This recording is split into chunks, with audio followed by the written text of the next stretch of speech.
So here's the dealio. Thanks to you all helping us reach 85,000 subscribers, we're going to take the Nintendo Switch giveaway and break it up into tiers. First prize winner gets the console, second prize winner gets the first 4 figures Link statue, and third prize winner gets a copy of Breath of the Wild for the Nintendo Switch. I know I said platform of your choosing in earlier videos, but please submit your complaints to Conrad. Now then, let's get this show on the road. Hello.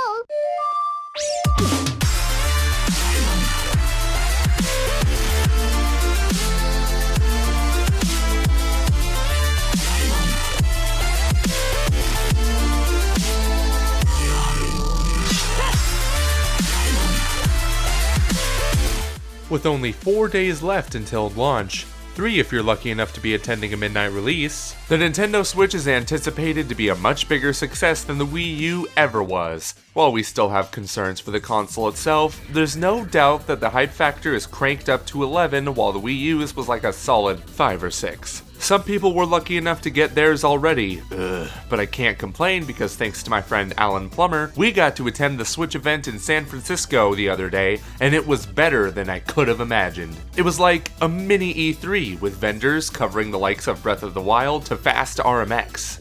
Speaking of Breath of the Wild, that was our first stop, obviously. This was my first time playing the demo since E3 and my first time ever playing it on the Switch. But I wasn't too satisfied with my demo experience. Not because of the game, hell no, but because Zelda is not the type to play a 20-minute demo of standing up with a rep standing by you at all times. However, playing the game on handheld mode was even more of a treat than I thought it would be. The screen size is perfect, as was the display. I couldn't even tell it was 720p. However, I am very concerned with the frame rate as there were parts where it was chugging for a few seconds. Thankfully, it's still better than on Wii U, and apparently the final version's frame rate has noticeably improved. Keep in mind that most open-world games on consoles have frame rate issues, even The Witcher 3, which we talk about constantly.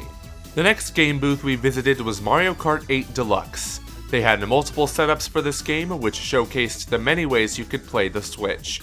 On a plane, in your home, in a diner, and so on. Alan and I played on a plane using the Joy-Cons separately. Both Joy-Cons felt fine and are good enough for short bursts of play, but I can see myself getting tired after an hour or two, especially playing Mario Kart. We then played Battle Mode and TV Play using the Joy-Con steering wheels, and since we didn't want to use the motion controls while playing, they still had a good grip on them that we took advantage of. I forgot how much fun Battle Mode is, and it was the one time I beat Alan in Mario Kart. The one time. He then ditched me later on to play the game on the stage, and then I got to replace him. Keep in mind, I'm really bad at Mario Kart, but I managed to get second place. I would have gotten first though if it weren't for those damn red shells that hit me. Twice. This was also one of the few times I used the Joy-Con grip. This will be the default controller option you get with a Nintendo Switch. So is it good? I mean, it's nothing to write home about, but it's satisfactory. I've heard varying opinions from many different peoples, so here's mine. The grip itself feels very nice. The analog stick placement and size is fine, but the buttons are just a little too small. Perfect for handheld mode, but not so much for TV mode. When I pick up my Switch, I'm going to play with the Joy-Con grip for a bit to see what it's like before I switch over to the Pro Controller, which is no doubt the superior option. However, $70 American is still a lot of money, so I don't want you to feel like you have to shell out extra to get the definitive experience. The Joy-Con grip is just fine, and this is coming from someone with large hands. Though, if you can and are willing to shell out the extra dough, do it. If pre-orders show up somewhere else again. Matter of fact, a lot of these booths had us use the Pro Controller and not the Joy-Con grip. I assume this is a ploy by Nintendo to get us to buy it. Well, I'm not falling for it this time. Who am I kidding? I already have one pre-ordered. And after using it, I'm glad I did. The buttons are the perfect size. The grips rival that of an Xbox One controller, and the shape just forms into your hand nicely. I just wish the triggers were analog, which has me concerned for GameCube support on the Virtual Console. If there is one! Sonic Mania was another game we were looking forward to playing on the Switch and in general. They made us play with the Joy-Con grip on the side, which isn't ideal, but hey, it worked.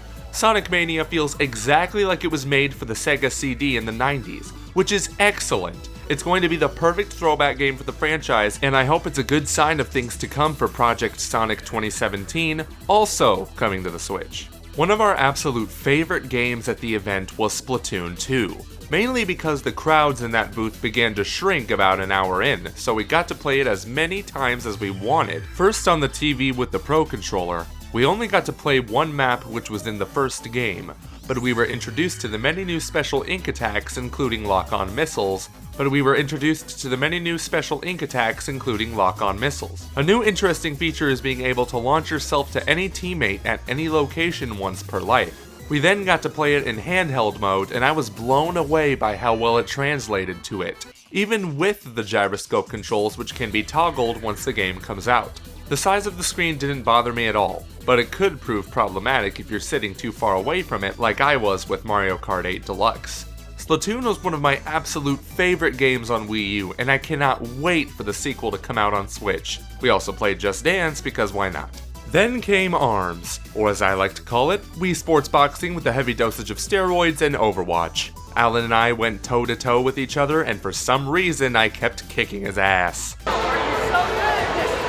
I don't know! The game does feel as responsive as people have said in the past. Since it was a demo, we only got a brief tutorial with little time to practice, so we learned as we went. I'm interested to see how ARMS plays on a controller, but for now, I'm not too heavily invested in the game. Hopefully that changes in the coming months. These are registered lethal weapons. I definitely wanted to try Snipper Clips after it was announced that day that it would be a launch title and that it was an unexpected surprise at other Switch events. Me and Alan spent a lot of time yelling at each other trying to get puzzles completed, but Snipper Clips is a fun and genius idea. Each player has to cut the other player in a specific shape in order to complete missions that vary from filling in a shape to sharpening a pencil. For only $20, this is definitely a game I'm going to pick up for me and my girlfriend to play together. And what kind of person would I be if I didn't play 1-2 Switch? Did I have as much fun as the people in the commercials did? Well, yeah, actually. I played with this dude who I've never met before in my life, and as we locked eyes milking cows, it's like we knew each other in a past life and were somehow connected by the stars. What? Anyway, HD Rumble! In the game Ball Count, it's really freaky how accurate that HD Rumble is. They even show you an image of the balls in the box as you're shaking them, and it is too accurate for words. Seriously, Nintendo is really onto something with this HD Rumble, and I can't wait to see it implemented in future IPs. As for 1-2 Switch, it's definitely fun, but not worth the admission price of $50 American. We closed out the event with a game of Ultra Street Fighter 2. I played around with Domestic Abuse Ken, and Alan, being better than me at everything, had to be ruthless. All 3 times. Did I mention how much I hate him? But those were all the games I played at the Nintendo Switch event in San Francisco this weekend. Let me tell ya, I did not think I was going to have that much of a blast while I was there. The energy in the room was off the charts as reps and fans alike were getting excited to play the games and try out the hardware. I didn't think anything could get me more excited for the Switch, but this event managed to do so. But I wouldn't have been able to do that if it wasn't for my longtime friend Alan Plummer, who managed to secure event passes for us both. So, as a thank you, be sure to follow him on Twitter and Facebook for some fantastic art pieces. If you want some art done for any occasion, be sure to commission him. I guarantee that you will not regret it. He's also going to come out with a vlog for this on his YouTube channel soon, so subscribe to him there as well. You might actually regret that. That is all for today's episode. If you want to see more videos on the Nintendo Switch and other Nintendo franchises, such as Breath of the Wild and Super Mario Odyssey, be sure to subscribe and hit that notification bell to Commonwealth Realm. We are less than 1 week away from the Switch and Zelda launch, and we are as ecstatic as ever. But, in the meantime, keep it locked here to Commonwealth Realm for more videos on the matter just about every day. Thank you so much for watching.